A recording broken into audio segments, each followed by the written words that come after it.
All right, here we are again, Coach Corbin Show. We're on the road once again, and as you can see behind us, we're at the EOC Tech Center with special guest Tricia Christensen. So we had to bring her back from one more camera spot. Can't get enough of her on KJI. So, Coach, first up, let's recap that game where PCO. I mean, you talk about taking it from kickoff and dominating both sides of the ball in the first half, or the whole game, but first half especially. Let's talk about that. Yeah, really proud of our kids and coaches. Had a really good game plan, and as you mentioned, we're able to go up 51-0, in the first half, and when every time you start a game, the opening kickoff return for a touchdown, it's just a huge boost. By Gabe Johnson did a great job. Kickoff return team under Dow Nichols, our special teams coordinator, did a fantastic job. We're able to house it right off the bat. And then get the 2-point conversion, and so we're up, 8-0, 8 seconds into the game, that's always good to be able to do that. I thought defense played really well. As we mentioned a week ago, our theme this week and our focus the last week against PCO was just being physical up front, both sides of the ball, on offensive line, defensive line, and we're able to do that. And so that's continued to be our focus. We've gotten better in that. We've continued to improve, and that's what we'd like to continue to see. On offense, Thad Williams went 19 of 19. Oh, wow. For almost 350 yards, nice. Which, I've been coaching for about 15 years now, and I've never had a kid do that. 19 of 19, which is that's crazy. And so, and a bunch of touchdowns, and we had 2 receivers over 100 yards. Chase Jackson and Gabe Johnson both went over 100 yards receiving. Deshaun Moore ran the ball really, really hard. If you've got to check out any of his highlights, he couldn't be stopped through the night. Did a fantastic job, and and it was just awesome. So we're able to go into the half 51-0, and I've heard from from some Choctaw historians that have been around for a while that to their knowledge that's the first time there's been a running clock in the second half that was not against Choctaw. And so that's pretty neat, and it's kind of cool for me and the kids and the program to see how far the program's came in the past 7 or 8 years from maybe having that and being on the opposite end of that to now being on the delivering end of the running clock in the second half. And I'll just go back a little bit because there was a lightning delay like 2 minutes in. So how do you keep them focused, get them back to where they were, right after the kickoff touchdown? You got them in a 4th and 11, they're going to punt. And so now we got a lightning delay. Yeah, it's anytime you do that, our kids have been conditioned. I say, how would a champion handle this? And for us, anything that happens adversely to us is we view it as in our favor. And so, if it's hot, it's cold, it's windy, it's raining, it's lightning, it's snowing, it's whatever, we view that as in our favor because we feel like we're mentally tougher than most teams are or all teams are, and you just got to condition yourself to feel that way. And so, when that happened, no one likes that, but we turned that negative into a positive, and we met. Got to have position meetings. We had focus period inside the locker room. Okay. Where kids are just focusing on their assignment. We're quiet. And then we did some team bonding in there as well. During that because the delay was nearly an hour long. Delay. We're able to accomplish a lot of things instead of just having it be time where we're sitting around complaining. That's not what we do. That's not how we do things. And so we viewed it as a positive. And and it's like. And the kind of life lesson for everyone out there is like, 2 things, the same thing happens with 2 different people. Well, who does it give the advantage to? Well, it's the one that thinks that it does, and so we view it as an advantage, we're able to use it as such. So it ended up working out for us. Obviously, nobody likes that, no, but if you can't help it, you might as well make the best of it, and I felt like we were able to do that. Right. Okay, so we got to travel to Stillwater. Yes. So what are we thinking going up to Stillwater as far as what do we need to do to come out with a win on that one? Yeah, I mean, old cliches will be true. We're going to have to be physical on both sides of the ball. They're really tough. They're a team that's lost 1 game in the past 2 years. And they're 5-0 this year. Last year they went 12-1, losing the state championship to Bixby. They're really well coached. Have really good players. But on the same token, so do we. And so we love that challenge. We want that challenge. But, where some people may, shy away from it, I'm excited about it. Our team's excited about it. You want to go play the best. You want to go get measured against the best. And you want to have an opportunity to kind of compare yourself to what that's like. And we're going in there with a puncher's chance, and we're going to, leave it all out there. And ultimately, in the grand scheme of things, you're trying to get better each week. Right. And we have continued to improve, and that's kind of a common, misconception I think with kids is like you get better. You repeatedly do things, you get better, and our kids have improved. And I want to just continue to see that improvement as we're going forward, and getting into week 6 this week, and then getting into 7, 8, 9, 10, getting us into week 11, which is our ultimate goal. And I tell our kids all the time, just get in the tournament, which are playoffs, and then see what happens. But you got to get in to see what happens. Right. And so to do that, ultimately, you want to go 1-0 every week, which is our goal. But also you want to continue to show improvement. Right. From Stillwater, you'll see, kind of a ball control offense. They're extremely efficient with their quarterback, extremely disciplined in their run game. Got really good players and a good scheme. And then on defense, they have a defense kind of predicated on trying to cause chaos. And we've been conditioned for that. And I'm excited, and our kids are excited for the challenge. So should be a fun night. It's going to be a little bit chilly, which we like. And we'll be excited about that, and finally get kind of football weather, and excited to make the trip. All right. Okay. So Tricia, we're here at the EOC, obviously one of our sponsors at KJI, Yellow Jackets TV.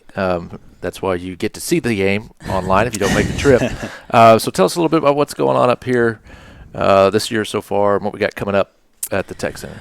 Well, so far we have had our elementary schools for their STEM club on campus. So we had 2nd, 3rd, and 4th, 5th graders from all of our feeder districts, which is Choctaw, Nakoma Park, Hare, Luther, and Jones. And this week we have 8th graders on campus, which we've had each one of our feeder schools on campus. We're finishing Choctaw Middle School this week, and next week we'll have Nakoma Park Middle School on campus. So we take them around, give them a tour. They start working an OK Career Guide. They do a personality, My True Colors, to kind of see how their personality fits, what color they are. They also do My Future Story, where they plan out the next 10 years of their life, kind of look at what career they want to go into, and we have them look to see, what they want to do, if they want to return to campus, what program they'd want to go into. And then we'll have them back in the spring. We'll kind of map out their 4-year plan, how EOC will fit in their schedule. They get to pick 3 programs to go shadow.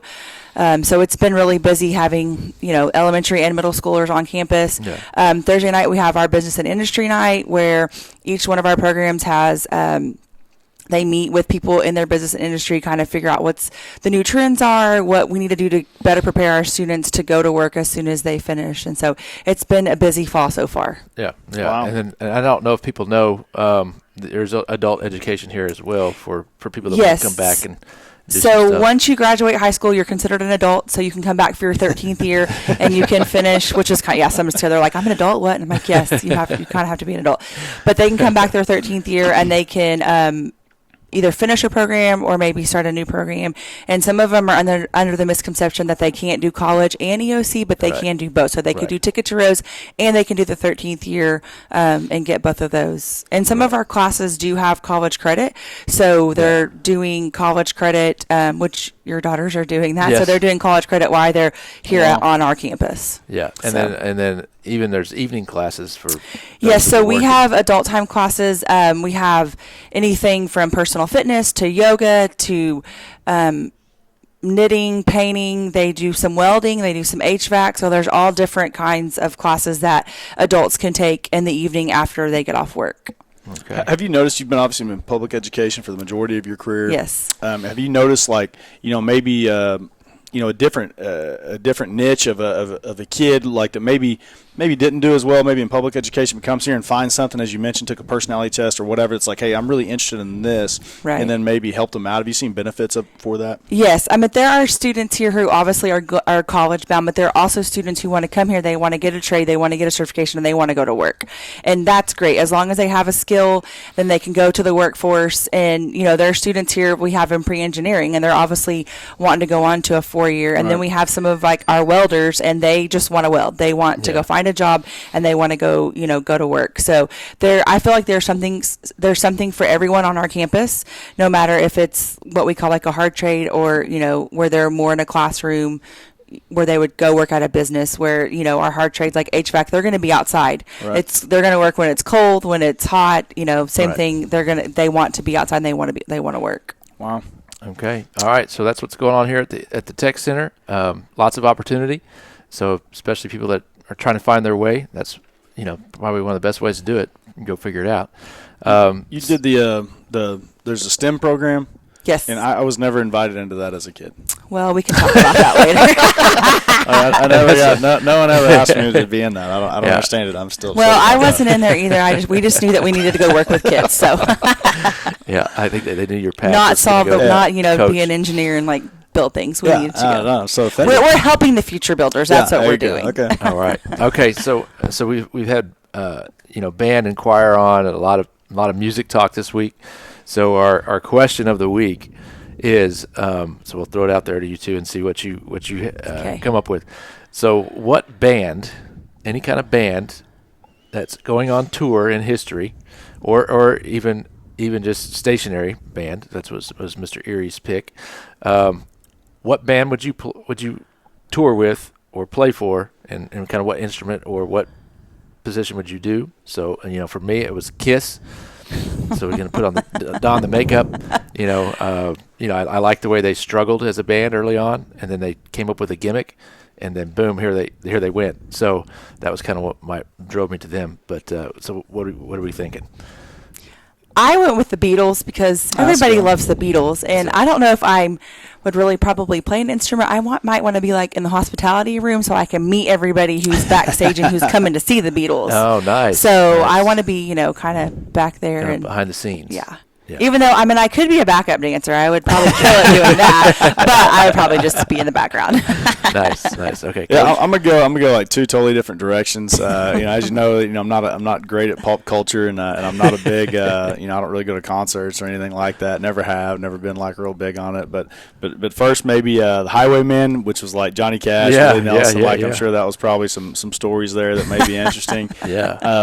And then the second one would be NWA. Yeah, you have Dr. Dre, Ice Cube, Eazy-E, MC Ren. You have you're a lot of different guys, and just a lot of rap history there. The guys that obviously branched out to be mega successful. And basically that started the industry, and it'd be kind of cool to see how be there on the ground floor of that. All right, yeah. So I don't know, anything else we need to throw in there before we sign off, or?